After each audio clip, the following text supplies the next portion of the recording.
স্বৈরাচার হাসিনার জুলুম নির্যাতন যত ধীরে হতো, মানুষ তত বেশি আতঙ্কে এবং তত বেশি হতাশায় ভুগতে থাকে।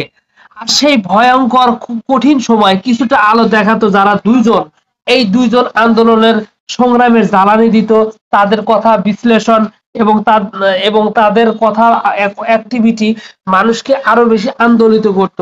সেই দুইজনের একজন হলো পিনাকি ভট্টাচার্য এবং অন্যজন হলো ইলিয়াস হোসাইন। পিনাকি ও ইলিয়াসের ভিডিওগুলো সরকারের ভিত মাঝে মাঝেই নাড়িয়ে দিত এবং জনগণের মাঝে আশার সঞ্চার করত। তীব্র আন্দোলনের থেকে শুরু করে সরাসরি নানান প্ল্যান প্রোগ্রাম এবং আন্দোলন সফল করার জন্য বিভিন্ন পরিকল্পনা কর্মকাণ্ড, গণ অভ্যুত্থানের সফল করার কথা বারবার মনে করে দিত সবচাইতে বেশি এই দুইজন।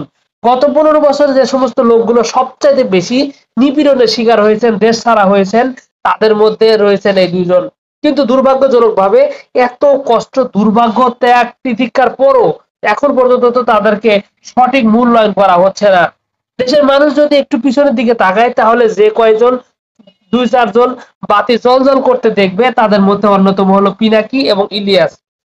একটা পর্যায়ে বিএনপি, জামায়াত ইসলামী সহ বিরোধী দলগুলো রীতিমতো হতাশ হয়ে এলাকা ছাড়া, মাঠ ছাড়া হওয়ার উপক্রম ছিল। আর সেই সময়ও তাদের মনে আশা ধরে রেখেছিল এই পিনাকি এবং ইলিয়াস হোসাইন।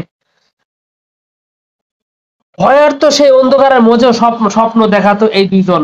অথচ এখন এই দুর্দিনের অবসান হয়েছে। দুর্ভাগ্য এই যে এখন এই দুইজন যোদ্ধাকে সঠিকভাবে মূল্যায়ন করা হচ্ছে না। তাদের ফলোয়ার এবং দেশের, তাদের কথায় সমাজের অনেক কিছু পরিবর্তন হয়, ভিত গড়ে ভিত কাঁপিয়ে ওঠে রাষ্ট্রেরও। অথচ তাদেরকে কোনোভাবেই সঠিকভাবে মূল্যায়ন করা হচ্ছে না, যেটা দেশবাসীর মনকে আস্তে আস্তে ক্ষুব্ধ করে তুলছে। দেশের বিশাল একটা অংশের মানুষ চেয়েছিল পিনাকি ভট্টাচার্য, ইলিয়াস হোসেনকে সঠিক মূল্যায়ন করা হোক এবং রাষ্ট্র সংস্কারের অংশ হিসাবে তাদের সংযুক্ত করা হোক। কিন্তু দুর্ভাগ্যের ব্যাপার এই যে তার কোনো লক্ষণই এখন পর্যন্ত দেখা যাচ্ছে না।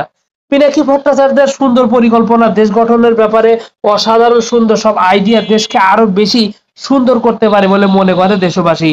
অপরদিকে ইলিয়াস হোসেনের তেজযুক্ত কথা, স্বাধীন ও সার্বভৌমত্বের প্রশ্নে দেশকে এক এবং অবিচল রাখতে বড় ভূমিকা রাখতে পারে। তারা দেশপ্রেমিক হিসাবে প্রমাণিত এবং নিখুঁত।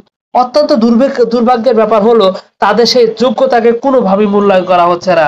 আর এই অবমূল্যায়নই দেশবাসীকে সরকারের সুখে সন্দেহের মধ্যে রাখছে। দেশবাসীর চাওয়া যত দ্রুত সম্ভব এই সংস্কারের অংশ হিসাবে এই দুই বিপ্লবীকে সংযুক্ত করা হোক এবং বাংলাদেশ সত্যিকারের সংস্কার করে আগামী দিনের পথে এগিয়ে যাক।